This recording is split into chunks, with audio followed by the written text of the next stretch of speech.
Dear students, welcome to your next online class of science. It's your week number 13 and here we are going to discuss our chapter number 7, that is adaptations in animals.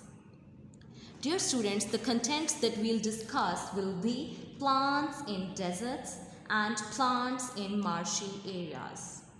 So first here I am going to discuss the properties and characteristics of plants in deserts. So dear students, what are the different properties of plants in deserts? In deserts it is very hot and there is very little rain. Even then, some plants grow there. Most desert plants grow roots that spread out just below the surface of the ground so that the roots can absorb most of the water that falls on the ground. Some grow roots that go deep down into the soil in search of water. Most desert plants have very few leaves. So dear students, it's another property of desert plants that most desert plants have very few leaves, but they have waxy coating. In many other plants, the leaves are modified into spines.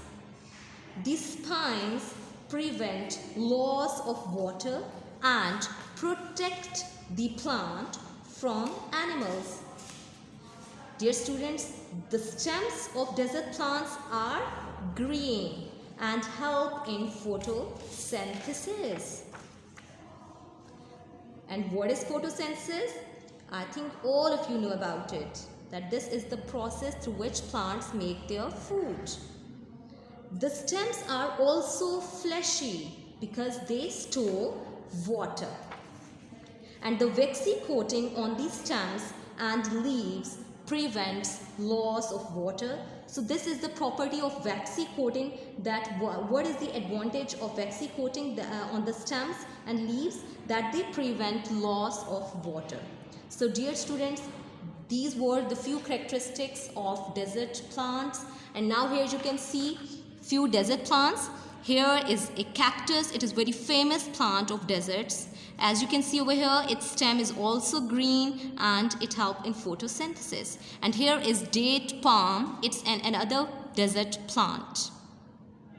Now dear students, the other type that we will discuss is the plants in marshy areas. So now what are the different properties or characteristics of plants in marshy areas? Dear students, in marshy lands, the soil is clay and covered with water. So what is the first property of plants in marshy areas? That the soil is clay and covered with water. The roots of the trees that grow here do not get air from the soil. So what kind of roots they have? The roots of the trees that grow here do not get air from the soil. So they grow out of the soil. As they are not getting air from the soil, so they will grow out of the soil and water to breathe. So that's why these roots are called breathing roots. The roots also hold the tree above water like stills. And these plants are called mangroves.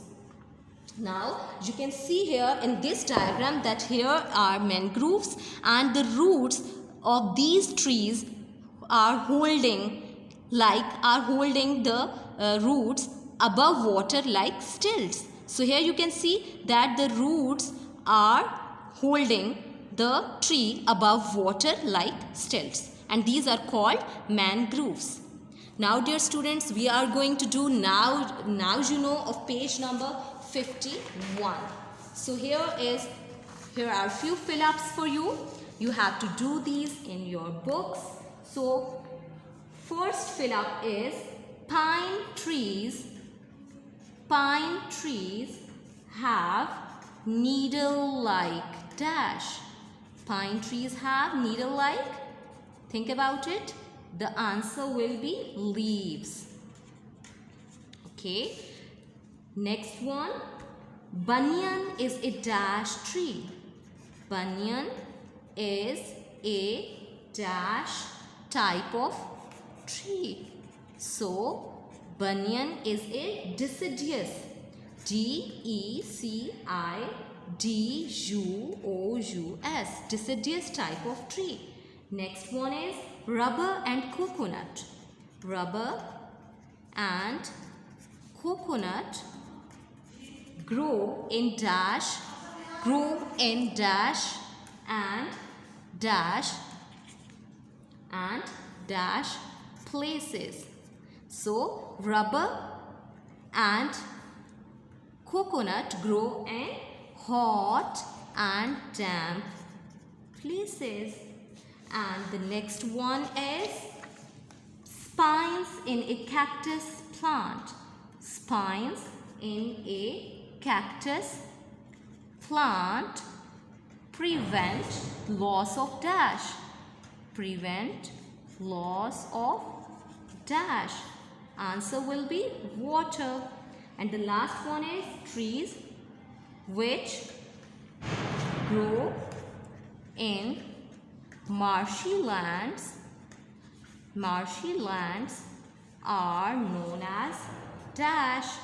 Known as dash. Answer will be mangroves. So dear students, it's the end of your first part. Thank you very much.